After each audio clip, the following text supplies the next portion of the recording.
असम के north east के health infrastructure को आज एक नई ताकत मिली है। आज नॉर्थ ईस्ट को अपना पहला एम्स मिला है और असम को 3 नए मेडिकल कॉलेज मिले हैं। आईआईटी गुवाहाटी के साथ मिलकर आधुनिक रिसर्च के लिए 500 बेड वाले सुपर स्पेशलिटी अस्पताल का भी शिलान्यास हुआ है और असम के लाखों लाख साथियों तक आयुष्मान कार्ड पहुंचाने का काम मिशन मोड पे शुरू हुआ है। नए एम्स से असम के अलावा अरुणाचल प्रदेश, नागालैंड, मेघालय, मिजोरम और मणिपुर के साथियों को भी इसका बहुत लाभ मिलने वाला है। आरोग्य के इन सारे प्रोजेक्ट्स के लिए आप सभी को, नॉर्थ ईस्ट के सभी मेरे भाइयों बहनों को बहुत बहुत बधाई और बहुत बहुत शुभकामनाएं। भाइयों और बहनों, पिछले 9 वर्षों में नॉर्थ ईस्ट में कनेक्टिविटी से जुड़े इंफ्रास्ट्रक्चर को लेकर बहुत चर्चा हुई है। आज जो भी नॉर्थ ईस्ट आता है तो यहां के रोड, रेल, एयरपोर्ट से जुड़े कार्यों को देखकर प्रशंसा किए बिना रह नहीं सकता है। लेकिन नॉर्थ ईस्ट में एक और इंफ्रास्ट्रक्चर पर बहुत तेजी से काम हुआ है और वो है सोशल इंफ्रास्ट्रक्चर। यहां शिक्षा और स्वास्थ्य की सुविधाओं का जो विस्तार हुआ है वो वाकई दोस्तों अभूतपूर्व है। पिछले वर्ष जब मैं डिब्रूगढ़ आया था तो असम के अनेक जिलों में मुझे एक साथ कई अस्पतालों का शिलान्यास और उद्घाटन करने का अवसर मिला था। आज एम्स और 3 मेडिकल कॉलेज आपको सौंपने का मुझे सौभाग्य मिला है। बीते वर्षों में असम में डेंटल कॉलेजों की सुविधा का भी विस्तार हुआ है। इन सभी को नॉर्थ ईस्ट में लगातार बेहतर होती रेल रोड कनेक्टिविटी से भी मदद मिल रही है। विशेष रूप से गर्भावस्था के दौरान महिलाओं को जो समस्या आती थी वो अब दूर हुई है। इससे माता और बच्चे के जीवन पर संकट बहुत कम हुआ है। आजकल एक नई बीमारी देखने को मिल रही है। मैं देश में कहीं भी जाता हूं, उत्तर में, दक्षिण में, नॉर्थ ईस्ट में, पिछले 9 वर्षों में हुए विकास की चर्चा करता हूं तो कुछ लोगों को बहुत परेशानी हो जाती है। ये नई बीमारी है। वो शिकायत करते हैं कि दशकों तक उन्होंने भी देश पर राज किया है, उन्हें क्रेडिट क्यों नहीं मिलता? क्रेडिट के भूखे लोगों और जनता पर राज करने की भावना ने देश का बहुत अहित किया है। अरे जनता तो जनार्दन का रूप होती है, ईश्वर का रूप होती है। पहले वाले क्रेडिट के भूखे थे, इसलिए नॉर्थ ईस्ट उन्हें दूर लगता था। एक परायेपन का भाव उन्होंने पैदा कर दिया था। हम तो सेवा भाव से, आपके सेवक होने की भावना से, समर्पण भाव से आपकी सेवा करते रहते हैं। इसलिए नॉर्थ ईस्ट हमें दूर भी नहीं लगता और अपनेपन का भाव भी कभी भी कम नहीं होता है। मुझे खुशी है कि आज नॉर्थ ईस्ट में लोगों ने विकास की बागडोर आगे बढ़कर खुद संभाल ली है।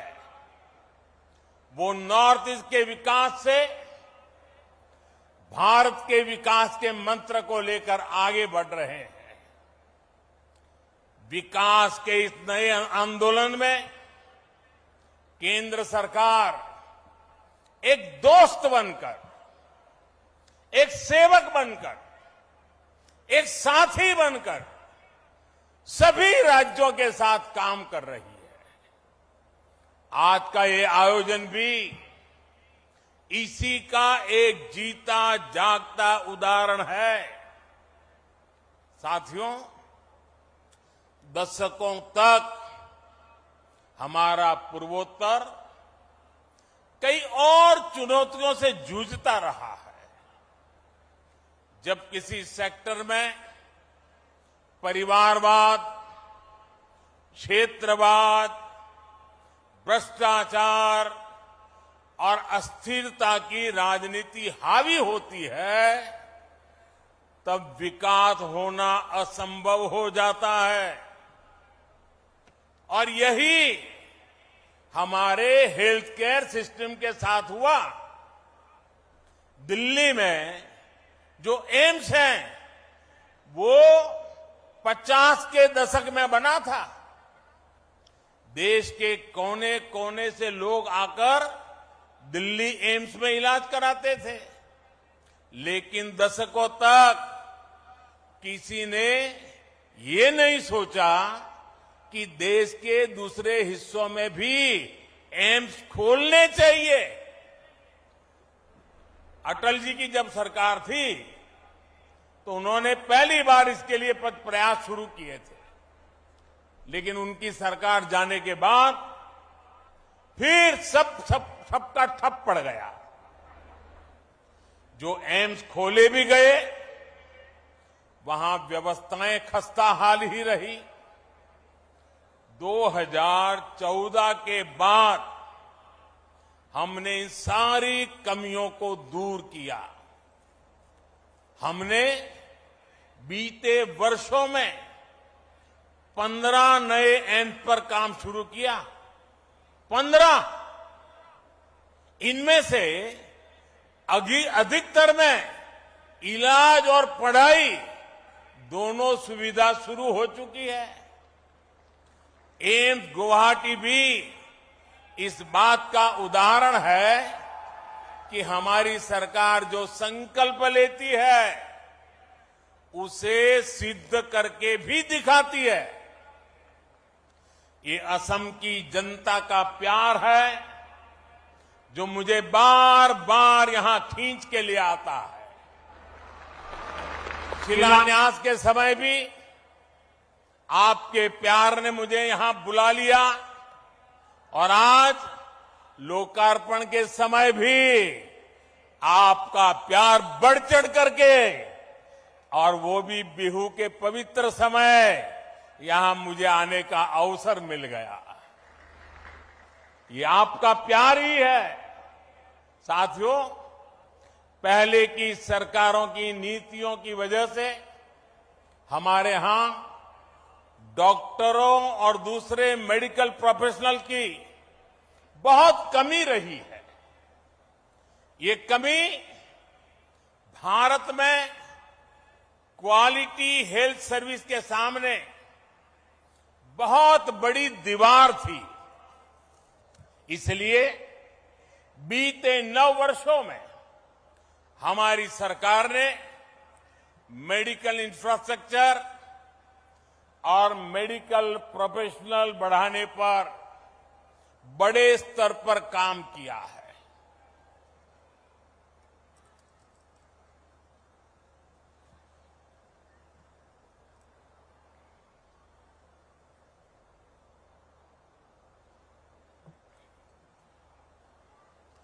दो 2014 से पहले 10 सालों में करीब 150 मेडिकल कॉलेज बने थे। पिछले 9 वर्षों में हमारी सरकार में करीब 300 नए मेडिकल कॉलेज बने। पिछले 9 वर्षों में देश में एमबीबीएस सीटें भी 2 गुनी बढ़कर 1 लाख से अधिक हो चुकी है। पिछले 9 वर्षों में देश में मेडिकल की पीजी सीटों में भी 110% की बढ़ोतरी हुई है। हमने मेडिकल शिक्षा के विस्तार के लिए नेशनल मेडिकल कमीशन की स्थापना की है। पिछड़े परिवारों को, बैकवर्ड फैमिलीज के बच्चे डॉक्टर बन सके, इसके लिए हमने आरक्षण की सुविधा का भी विस्तार किया है।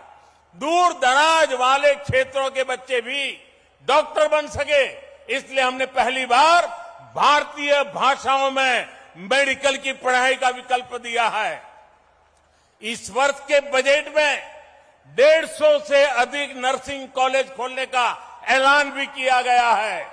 अगर मैं नॉर्थ ईस्ट की बात करूं, तो यहां भी बीते 9 वर्षों में मेडिकल कॉलेज की संख्या 2 गुने से अधिक हो चुकी है। अभी अनेक मेडिकल कॉलेजों पर काम चल रहा है। कई नए मेडिकल कॉलेज यहां बनने जा रहे हैं। बीते 9 वर्षों में नॉर्थ ईस्ट में मेडिकल की सीटों की संख्या भी बढ़कर के पहले के मुकाबले 2 गुनी हो चुकी है। भाइयों और बहनों, आज भारत में हेल्थ सेक्टर में इतना काम इसलिए हो रहा है क्योंकि आप सभी देशवासियों ने 2014 में एक स्थिर और मजबूत सरकार बनाई। भाजपा की सरकारों में नीति, नियत और निष्ठा किसी स्वार्थ से नहीं, बल्कि राष्ट्र प्रथम, देशवासी प्रथम, इसी भावना से हमारी नीतियां तय होती है। इसलिए हमने वोट बैंक के बजाय देश की जनता की मुश्किलों को कम करने पर फोकस किया। हमने लक्ष्य बनाया कि हमारी बहनों को इलाज के लिए दूर न जाना पड़े। हमने तय किया कि किसी गरीब को पैसे के अभाव में अपना इलाज न टालना पड़े। हमने प्रयास किया कि हमारे गरीब परिवारों को भी घर के पास ही बेहतर इलाज मिले। साथियों, मैं जानता हूं कि इलाज के लिए पैसे ना होना गरीब की कितनी बड़ी चिंता होती है। इसलिए हमारी सरकार ने 5 लाख रुपए तक का मुफ्त इलाज देने वाली आयुष्मान योजना शुरू की। मैं जानता हूं कि महंगी दवाइयों से गरीब और मध्यम वर्ग कितना परेशान होता है। इसलिए हमारी सरकार ने 9,000 से ज्यादा जन औषधि केंद्र खोले। इन केंद्रों पर सैकड़ों दवाइयां सस्ते में उपलब्ध कराई। मैं जानता हूं हार्ट के ऑपरेशन में, घुटने के ऑपरेशन में गरीब और मध्यम वर्ग का कितना ज्यादा खर्च हो रहा था। इसलिए हमारी सरकार ने स्टेंट की कीमतों को नियंत्रित किया, नी इम्प्लांट की कीमतों को नियंत्रित किया। मैं जानता हूं कि जब गरीब को डायलिसिस की जरूरत होती है तो वो कितना परेशान होता है। इसलिए हमारी सरकार ने हर जिले में मुफ्त डायलिसिस वाली योजना शुरू की, लाखों लोगों को इसका फायदा पहुंचाया। मैं जानता हूं गंभीर बीमारी का समय से पता लगना कितना जरूरी होता है, इसलिए हमारी सरकार ने देश भर में 1.5 लाख से ज्यादा हेल्थ और वेलनेस सेंटर खोले हैं, वहां जरूरी टेस्ट की सुविधा दी है। मैं जानता हूं कि टीबी की बीमारी कितने दशकों से गरीबों के लिए बहुत बड़ी चुनौती बनी हुई है, इसलिए हमारी सरकार ने प्रधानमंत्री टीबी मुक्त भारत योजना अभियान शुरू किया। हमने बाकी दुनिया से 5 वर्ष पहले ही भारत को टीबी से मुक्त करने का लक्ष्य रखा है। मैं जानता हूं कि बीमारी किस तरह गरीब और मध्यम वर्ग के परिवार को बर्बाद कर देती है, इसलिए हमारी सरकार ने प्रिवेंटिव हेल्थ केयर पर फोकस किया। बीमार हो ही नहीं, बीमारी आए ही नहीं, इस पर फोकस किया। योग, आयुर्वेद, फिट इंडिया अभियान चलाकर हमने लोगों की निरंतर सेहत के प्रति जागरूक किया है। साथियों, आज जब मैं सरकार की इन योजनाओं की सफलता देखता हूं तो खुद को धन्य मानता हूं कि गरीब की इतनी सेवा करने का परमात्मा ने और जनता जनार्दन ने मुझे आशीर्वाद दिया। आयुष्मान भारत, प्रधानमंत्री जन आरोग्य योजना आज देश के करोड़ों गरीबों का बहुत बड़ा संबल बनी है।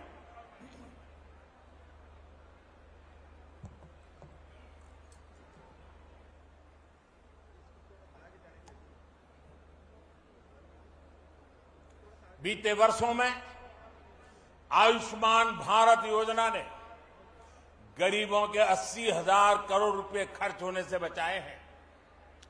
जन औषधि केंद्रों की वजह से गरीब और मध्यम वर्ग के 20,000 करोड़ रुपए खर्च होने से बचे हैं।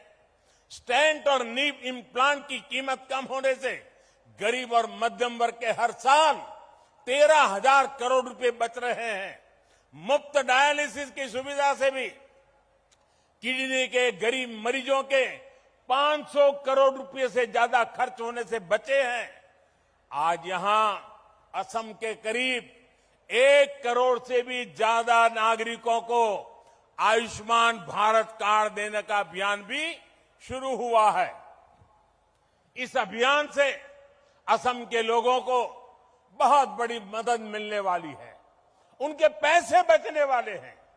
साथियों, मैं अक्सर देश के कोने कोने में हमारी सरकार की योजनाओं के लाभार्थियों से मुलाकात करता रहता हूं। इसमें बहुत बड़ी संख्या में हमारी माताएं, बहनें, हमारे देश की बेटियां, हमारी महिलाएं शामिल होती हैं।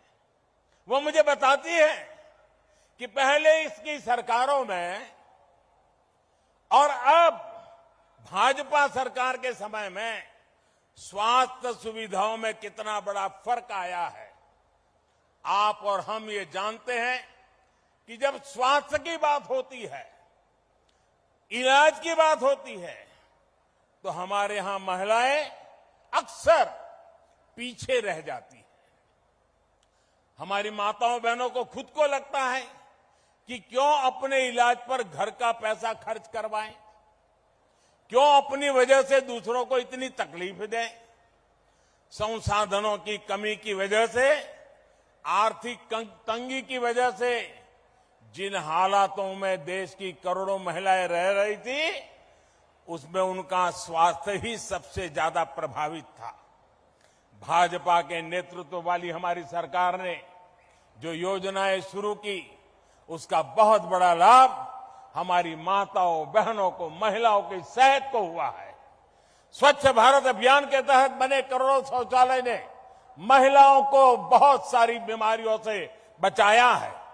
उज्ज्वला योजना के तहत मिले गैस, उस गैस कनेक्शन से महिलाओं को जानलेवा धुएं से मुक्ति दिलाई है। जल जीवन मिशन के तहत हर घर जल आने से करोड़ों महिलाओं का पानी से होने वाली बीमारियों से बचाव हुआ है। मिशन इंद्रधनुष ने करोड़ों महिलाओं का मुफ्त टीकाकरण करके उन्हें गंभीर बीमारी से बचाया है।